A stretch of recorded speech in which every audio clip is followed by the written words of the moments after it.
Happy Friday. Welcome to another episode of Foresight TV. My guest today is my longtime friend, Ken Lund. Ken, I should have had you on a long time ago. And I'm so excited to have this conversation. As we were talking before we went on the air, I think we could have some very spirited conversations about homelessness and older people and leadership and senior living. But first, before we get started, I just want to say to all of you, thanks so much for watching Foresight TV. I know that Foresight TV is not the place for everybody in the senior living industry, but if you are somebody who is really committed to improving the lives of residents, team members, family members, we are the place to be. We do not shy away from the hard topics. We're not afraid to hold the industry and ourselves accountable. We even love our critics because our critics teach us so much about how to be better. So I would love to hear from you in two different areas. The first is that if you are doing something interesting to improve the lives of residents, families, team members, and you've got something to say, maybe you would be the perfect guest for Foresight TV or Tech Tuesday. So if you've got an idea for that, I'd love to hear about that. The other thing is if you come in and say, hey, why don't you talk about, or maybe you might even go, hey, why don't you stop talking about, we would love to hear about that as well. In addition to Foresight TV, we do so much great thought leadership content. We have a number of LinkedIn posts, both on my personal page and on the Foresight page every week. We have the Foresight radio podcast that Rachel Hill runs. We've got Tech Tuesday, our other weekly live stream. But the most important, most impactful thing we do is the Foresight website, where we publish new leadership content every day. It's free. It's easy to subscribe to. You can see the QR code up on the screen. So just get your cell phone out and take a shot of that, or you can go to the link in the chat, and there's a link there. You can do that. And the last thing I want to talk to you about is that we know that every leader wants to have a great workplace culture, but it often feels like it's impossible to do, to the point sometimes of people just giving up. But what makes the difference, and Ken, we're going to talk about this, is how people feel about going to work, how they feel at work, how they feel at the end of the day. We have created a new premium product called Practical Passionate Leadership. We provide at least 2 easy-to-do leadership activities that you can do that will make your team members like you as a leader better, like your organization better, like each other better, and be more connected with the mission. I'd love to have you subscribe to that. You will get so much value out of it. The real value is in the premium product. It's massively priced at $8 a month or $80 a year. And with that, let's get started.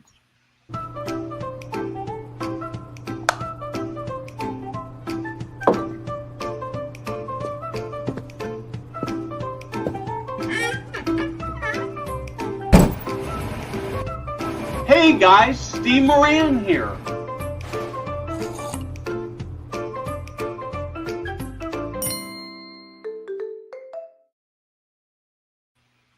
Ken, welcome to Foresight TV. I think you were one of the first people I met when I first came back into senior living. Well over a decade now. You were leading an organization in San Diego County. And so let's start by catching about who you are, what you're doing, and what you're passionate about. Okay, so I've been in senior living and healthcare for 40 years, literally at this point. And you're right. I made a comment on LinkedIn yesterday. I think you and I met at a Marcus Evans conference in Florida, like 2012 or something like that. So we've been around the block. So I've been in that space for a long time. And my passions have really moved from what should the industry look like, because there's some pretty dynamic change that's going to have to occur. It's needed to occur literally for the 40 years I've been in senior living and healthcare. And we continue to do incremental change as opposed to we need some sweeping change. Incrementalism's not working. But my personal passions have moved toward how do we develop the next generation of leaders, because there's an enormous focus, for example, on metrics, and metrics without passion and mission and vision is really hollow. And on the flip side, if you're all about mission and you don't drive metrics, you don't survive. And so somebody needs to start bringing some balance to that conversation. And so I've tried to focus my writing on developing core leadership skills as opposed to core management skills. So I'm really excited to talk about this whole leadership thing. A few weeks ago, a couple of months ago, I came across a book that's titled "Never Lead Alone" by the guy by the name of Keith Ferrazzi. And he wrote a bestseller 8 or 10 years ago called Never Eat Alone. That's basically a book about networking and growing. And as I was reading through this book, lots of really good insights. But the one thing that he said that really smacked me in the face is that when you look at the current literature coming out about leadership, we are over-indexing on the sort of the big idea, the big mission, the change the world kind of thing. And he's not saying that that's wrong, that you don't need that. At some level, you've got to have that from the top. But what gets missed is that day to day, what makes people love work or hate work is how they are treated by their leaders, their co-workers, perhaps their customers, but it also mostly starts with their leaders. And that the leaders, to say you should be a servant leader, you should lead from your heart, you should use radical candor, all sounds good and lofty, but nobody actually tells you how to do that. And so I just like to have your thoughts on that. It's such an interesting point. And I think for me, it's less about whether or not you've stated a big vision and more about, as you kind of said, the application of that, because it's easy to rally around, John Kennedy saying, ask not what you can do for your country, or your country can do for you, but what you can do for your country. Everybody on the planet would agree with that to some degree. But how do you operationalize it, or on a personal level, how do you make that practical? And you make it practical by literally saying, what am I going to do today to be different? And I literally practice that. Last thing I do at night is I spend time reflecting, planning the next day. And when I talk about planning the next day, it's not just I've got to accomplish A, B, C, and D. It's where did I screw up today? And in particular, starting with, where did I screw up in my relationships, in my communications, in my style? And how am I going to do that differently? And if I need to go back and change something, make sure that I do that first and foremost. Because again, going back to the lofty goal, it's great to have a lofty goal, but if I have built a following that I've instantly alienated because of who I am and how I behave, and the fact that I don't reflect what I say, there's a disconnect. Well, then I'm wasting time. The flip side of what you said is in the last, 5 to 7 years, there's been this sea shift away from vision and coalescing around a common good. And when I say a common good, I'm not just saying a go hug a tree common good. I mean, coming around something we all agree on as an important thing to accomplish, and focusing on what we share in common. We've moved away from that in a large way to say it's about me first, and making sure that you understand who I am and what I'm all about. And in my mind, if we agree on what the big picture is, and if I come to a conversation or a relationship and acknowledge my biases but put them to the side, I don't care about all of the things that make us different. I think what makes us different is cool, as long as it doesn't get in the way of why we're here.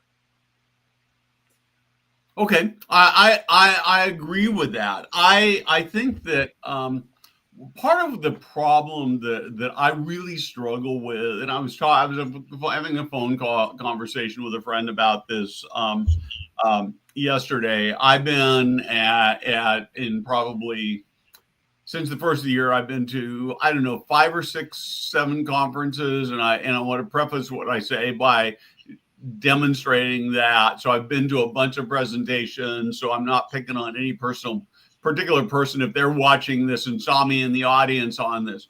But what I'm really struggling with is I've seen a number of leaders get up on a stage, typically in a panel, and talk about the great things they're doing for team members, when I actually know they're really crummy places to work.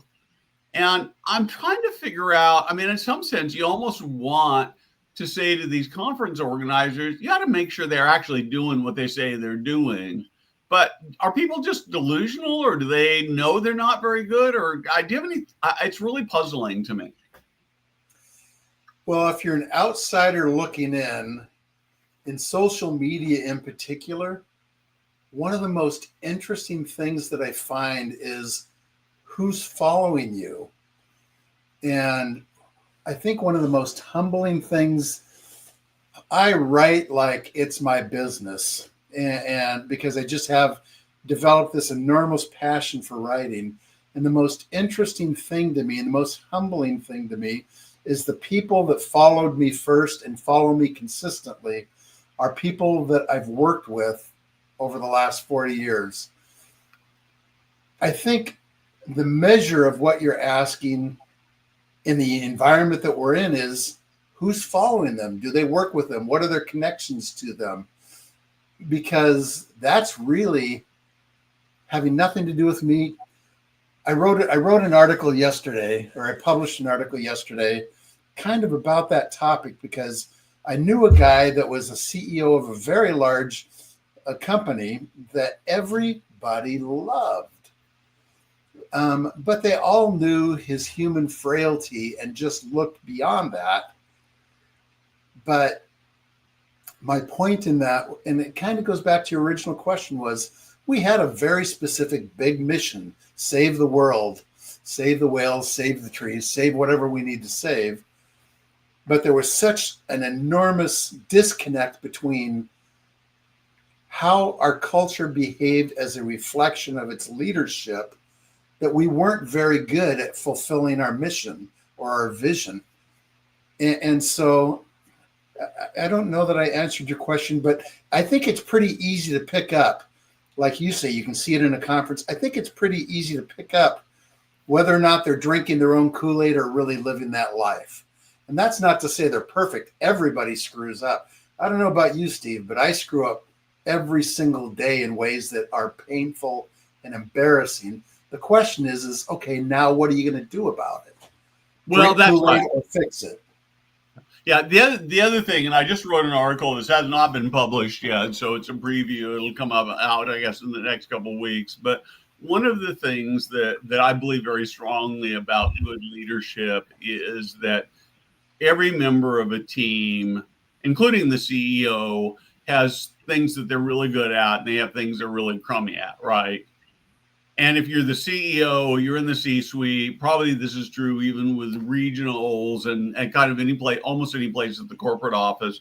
The company says, okay, how do we get the most of the good stuff out of that? And then how do we take the stuff they're not very good at and provide support for that not very good stuff so that they can go do the really good stuff, right? And it works very well for CEOs. But as we move down the ladder to people who typically don't have necessarily the same skill set or the same set of talents, and we ask that we want them to do anything, and we don't tolerate the weaknesses at all. And so I don't know that I have the right answer to this, but it seems like when we were talking about frontline workers, we've got to look at them and say, what is it that they love that we can make it so that they do more of that? And there are going to be some things that, maybe I'll give it, I don't know whether this works or not, but maybe this is a good example. You've got one person who loves doing the documentation, another one who hates it. How do you make it so the person who loves documentation can pick up the slack for the person who hates it? And the other person, I don't know. I just don't think we spend enough time looking at that. So one of the things that I do that I really enjoy doing that's fun in terms of teaching is I do a 7 to 9 part workshop on emotional intelligence. And I'm not a therapist. I'm a leader. I'm a manager. So I do it from that perspective. But there was one group in particular that had become very dysfunctional, a lot of animosity, acrimony, blah, blah, blah. And as we went through the course, that was all fine and good. And we're learning the normal things. How do you communicate? How do you active listen? How do you hold hands? And that part of it can be annoying. But the interesting thing was at the end of the session, one particular session, we did an exercise. We broke into 3 teams. We had the ownership group, we had the managers, and we had the working group, the people that did the daily work, the real work. And they went off on their own. And at that point in time, the big topic was, how are we going to solve the border at the crisis, or the crisis at the border? And the owners came back with the solution of 30,000 feet, inspirational statement. Yeah, let's go, but not a real practical solution. The managers could hardly have a conversation with each other by the time that their 15 minutes was over. The working group, it was staggering because they didn't have the ego. They just sat down and said, hey, this is kind of stupid. This is how I do it. I do this, I do that, da, da, da, da, da, da.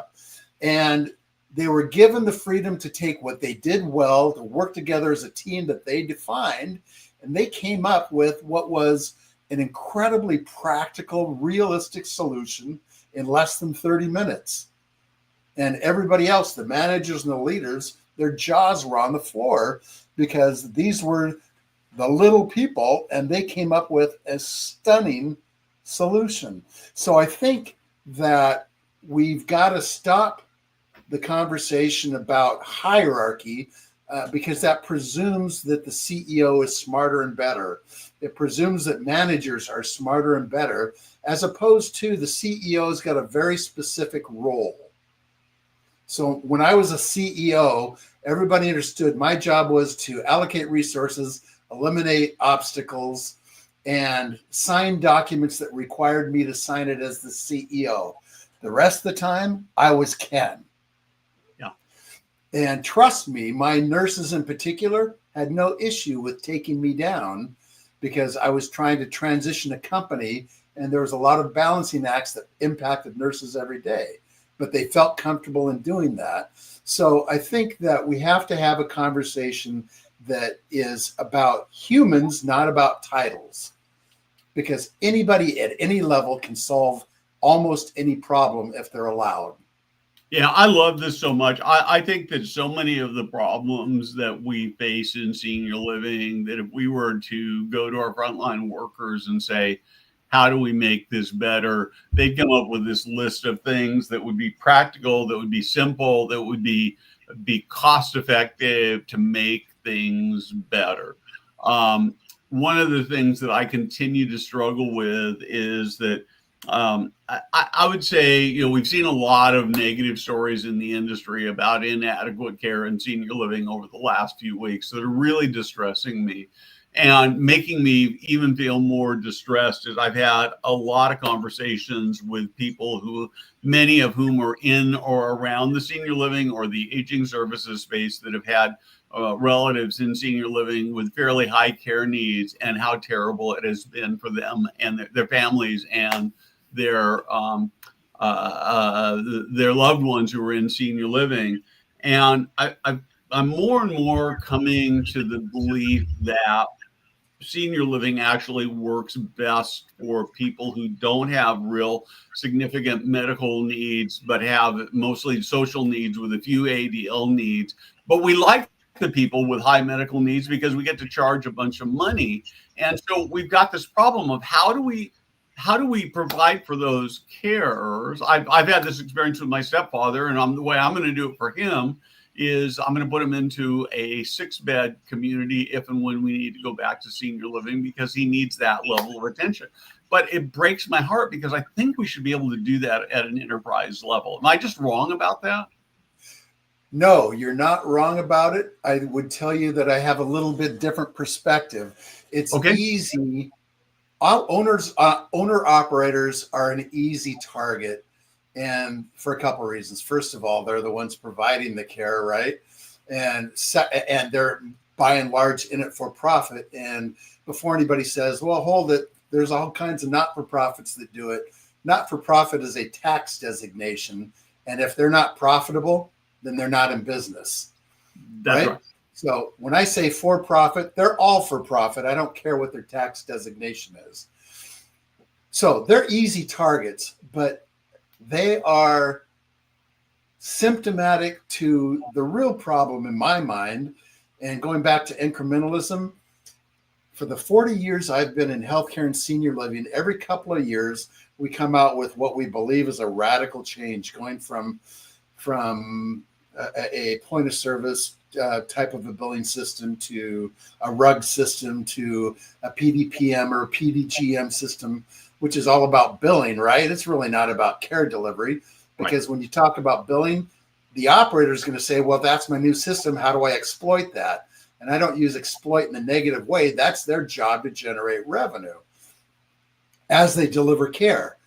But my point is that somebody somewhere needs to be smart about this and take a fundamentally huge step back, take the blinders off and say, if I were to redesign the system, how would I do it? Because I think is what you've really got is a regulatorily designed system that never worked well.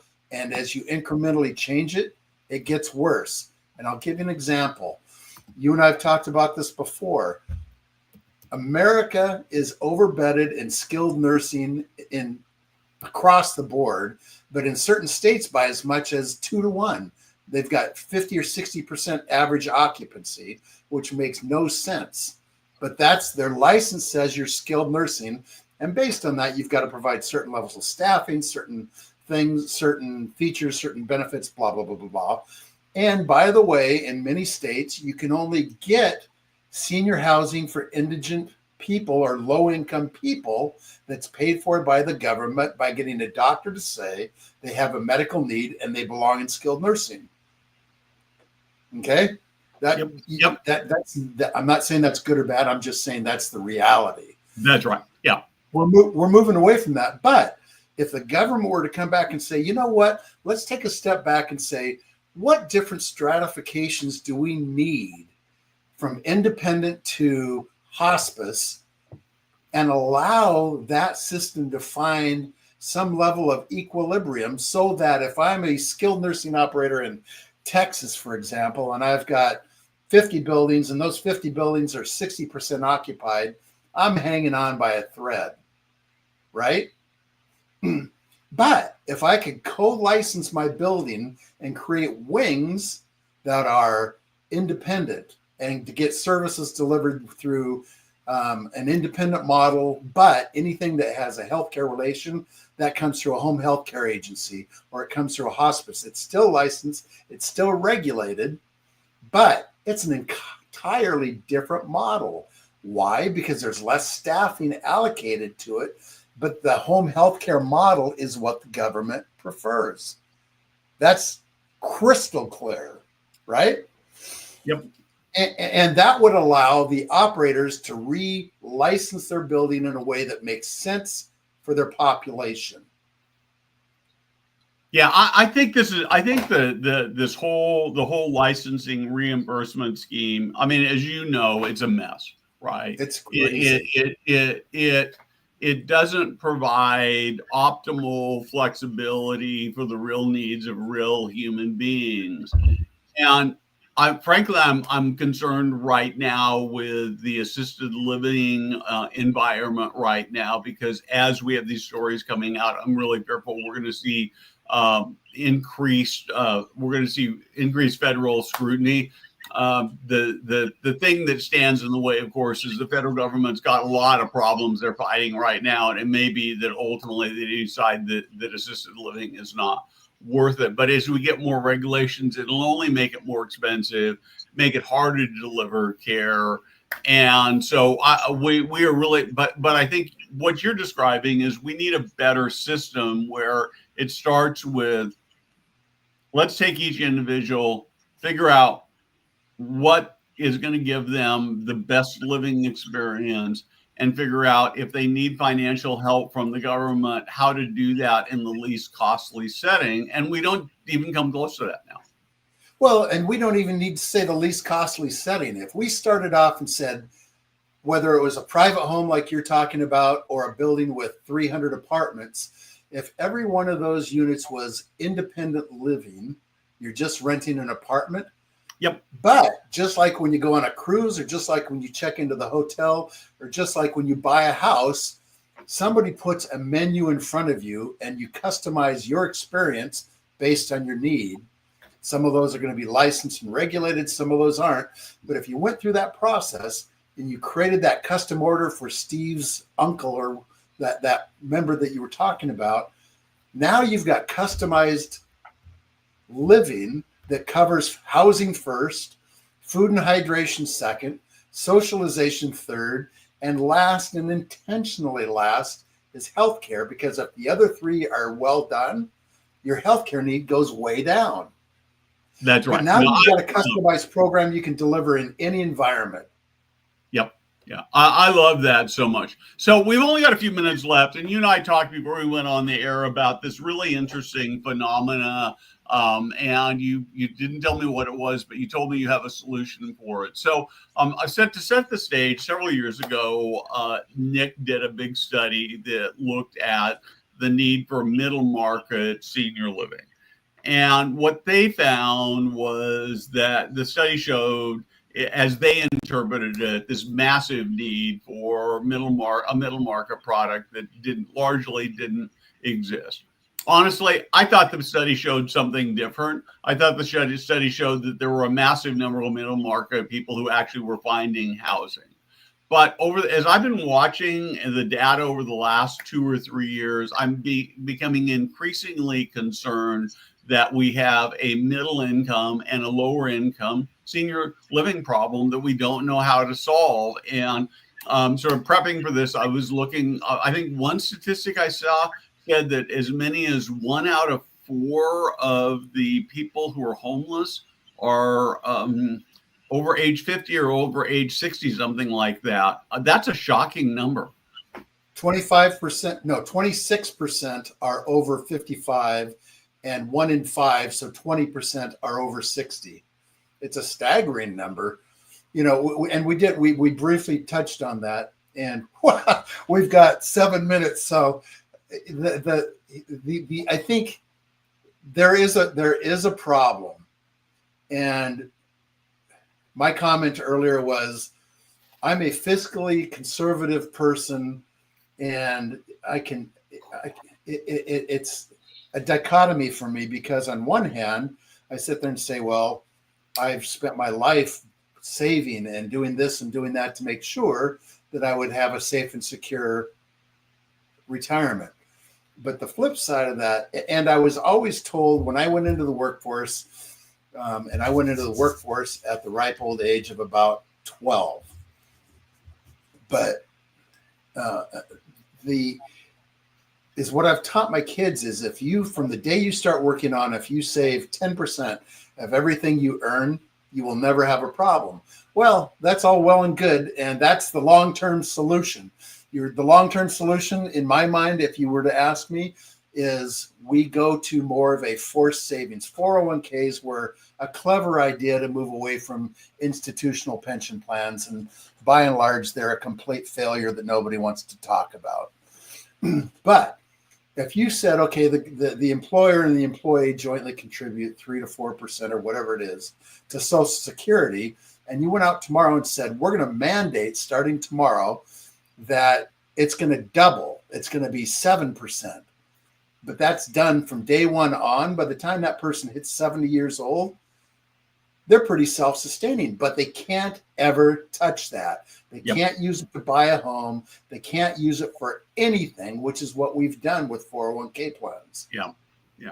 So that's the long-term solution, is, like it or not, a forced savings plan, because Social Security was never intended to be a retirement plan. It was intended to be a safety net.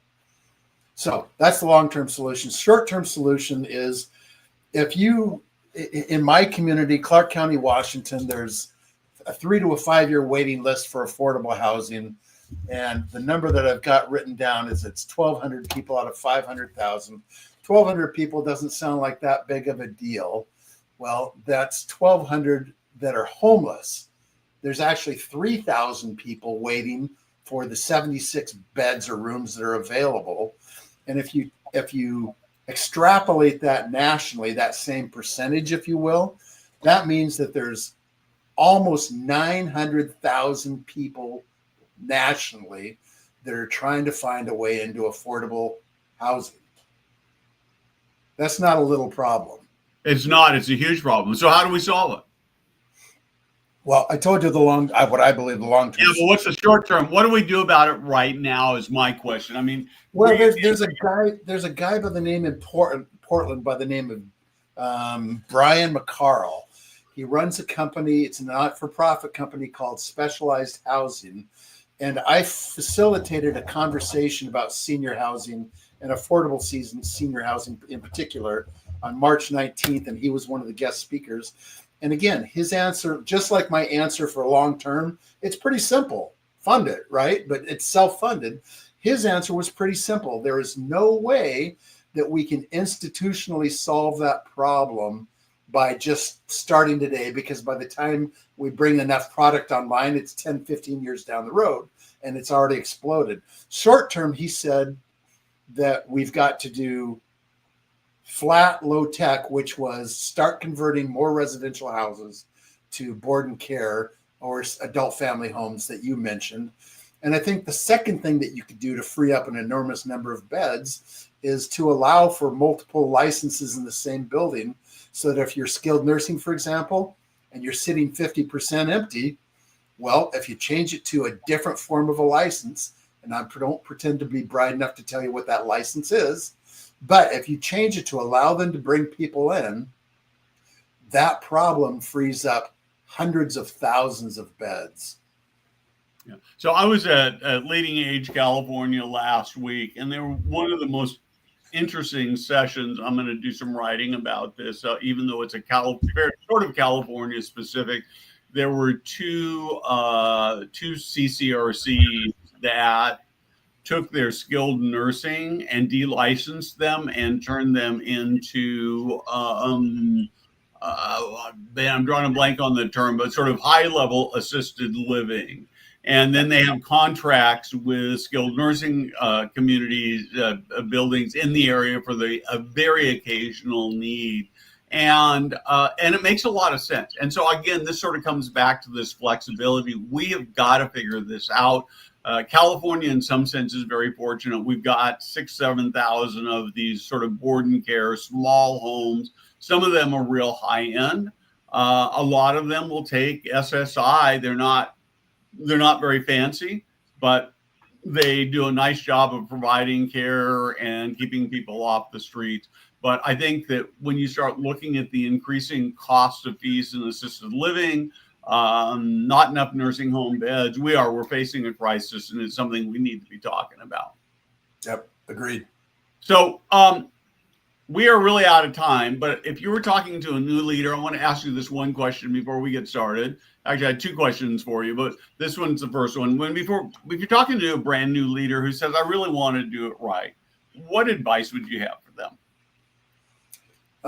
One of the people I loved to learn from growing up, and that I got to actually meet personally young in his leadership journey, was Stephen Covey. And before it became the megalithic company that it is, he was personally out there doing very small seminars. And I went to one of those. And so the 7 habits that stick in my mind begin with the end in mind. And so the question that I ask to my coaching clients is, who are you? Who do you want to be? And how are you going to get there? Because if you don't know who you are and who you want to be, how are you possibly going to lead others? Very good. I love that. It is great advice. So here's my last question for you. I want to give you a minute or so just to talk about who you are, what you're doing, how people might want to work with you. So I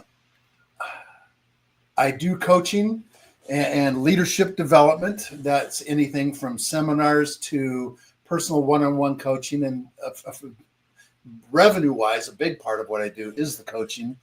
And that ranges anywhere from executive director level people to CEOs. By and large, over time, it's been people that have come into CEO, COO level positions. And the sweet spot that, frankly, I have an enormous amount of fun with is CEOs of small companies, people that are small business owners that were great at what they did. So they decided to go out on their own and become a business owner. And they found out that they could be great at what they did, but running a company is an entirely different thing. So initially, I'm almost like a contract CEO, but I work them into how do I become that CEO? How do I develop my mission, my vision? How do I develop who I am personally? What style do I want to develop? And then how do I build a culture with my team where people are happy, they're excited, and they're making a difference in the world, and they're making more money than they could ever make at any other organization. Perfect. Ken, thank you very much for joining me. We'll have to do this again one of these days. Have a great weekend for all of you. Thank you for watching. Thank you for your passion for making the lives of other people better.